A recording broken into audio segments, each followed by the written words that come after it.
도이치모터스 주식 매매 중 이 사건 공소사실에 포함된 것은 2011년 3월 30일 23,000주를 하나투자증권 계좌로 매수한 것,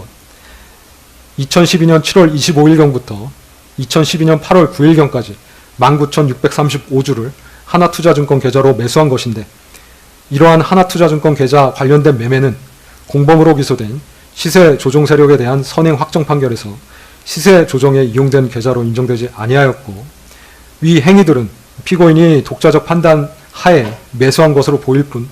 시세 조종 세력과의 의사연락 하에 매수하였다고 인정할 만한 증거가 부족합니다.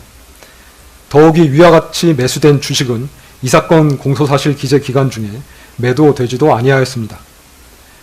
공소사실 중 그 외의 기간에 이루어진 타인 계좌에서의 주식 매매 관련하여서는 피고인이 관여하였다고 볼 증거가 없습니다. 나아가 공소시효에 관하여 살펴보겠습니다. 피고인이 자신의 증권계좌에 금원을 입금하기 시작한 것은 2010년 10월 22일경부터이고, 피고인의 계좌 등이 시세조정 행위에 이용된 것은 2010년 10월 28일경부터로 그 무렵부터 2011년 1월 13일까지 이루어진 시세조정 행위는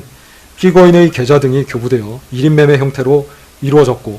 그 방식은 주로 통정, 가장매매였다는 점, 2011년 1월 13일경 피고인이 1인 매매를 위탁했던 상대방과 다투고 정산을 받은 이후로는 1인 매매를 하지 아니하였다는 점, 피고인이 자신의 계좌 이외에 시세 조정에 이용된 계좌나 그 운용 형태 등에 관하여는 별다른 인식이 없었던 것으로 보이는 점, 2011년 3월 30일경 이루어진 매수행위는 피고인이 스스로 거래를 한 것으로 보이는 점, 그 후 1년 4개월가량 경과된 2012년 7월 25일경부터 2012년 8월 9일경까지 피고인은 단기간 동안 스스로 현실 매매를 한 것으로 보이는 점, 그 이외의 기간에는 피고인의 계좌나 자금이 이 사건 시세 조정 행위에 이용된 것은 없는 것으로 보이는 점 등을 종합하여 보면 2010년 10월 22일경부터 2011년 1월 13일경까지 이루어진 행위, 2011년 3월 30일경 매수행위, 2012년 7월 25일경부터 2012년 8월 9일경까지 이루어진 행위는 주식거래의 주체 및 운용 형태, 시간적 이격 등에 비추어 그 전체에 대하여 범위의 단일성과 계속성이 인정된다고 보기 어려우므로 2010년 10월 22일경부터 2011년 1월 13일경까지 이루어진 행위, 2011년 3월 30일경 매수행위, 2012년 7월 25일경부터 2012년 8월 9일경까지 이루어진 행위는 각각 별개로 공소시효가 진행한다고 봄이 상당합니다. 따라서 2010년 10월 22일경부터 2011년 1월 13일경까지 이루어진 행위는 2011년 1월 13일경부터 2011년 3월 30일경 매수행위는 2011년 3월 30일경부터 공소시효가 진행되어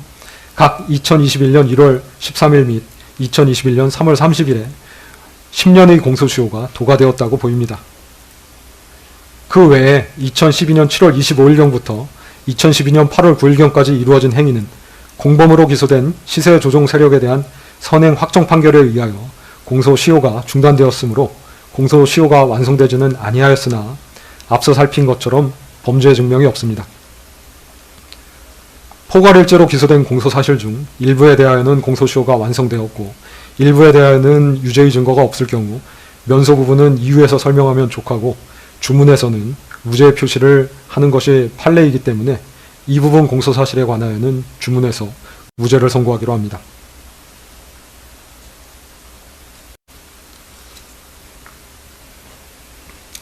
두 번째, 정치자금법 위반의 점 공소사실은 피고인은 윤석열과 공모하여 명태균으로부터 2021년 6월 26일경부터 2022년 3월 8일경까지 사이에 공표 36회 및 비공표 22회 등 여론조사 58회를 무상으로 제공받아 정치자금법이 정하지 아니한 방법으로 여론조사 비용 총 합계 2억 7,440만원 상당의 재산상 이익을 얻었다는 것입니다. 이 부분 공소사실은 여론조사가 피고인 부부의 전속적 이익을 위하여 실시되었음, 즉 여론조사가 피고인 부부에게 전속적으로 제공되기 위하여 실시되었음을 전제합니다. 명태균이 대통령 선거 후보들에 대한 여론조사를 실시하고 이에 관한 결과를 문자 등으로 피고인 부부에게 14회가량 제공하였던 점, 명태균이 피고인 부부에게 김영선의 국회의원 선거 공천을 수차 부탁하였던 점, 결과적으로 김영선이 국회의원 선거공천을 받았던 점 등을 종합하면 명태균이 무상으로 여론조사 결과를 피고인 부부에게 제공하였고 그 대가로 피고인 부부가 영향력을 행사하여 김영선이 국회의원 선거공천을 받은 것은 아닌가 의심이 가기는 합니다. 그러나 다음과 같은 사실 내지 사정을 종합하면 명태균이 피고인 부부에게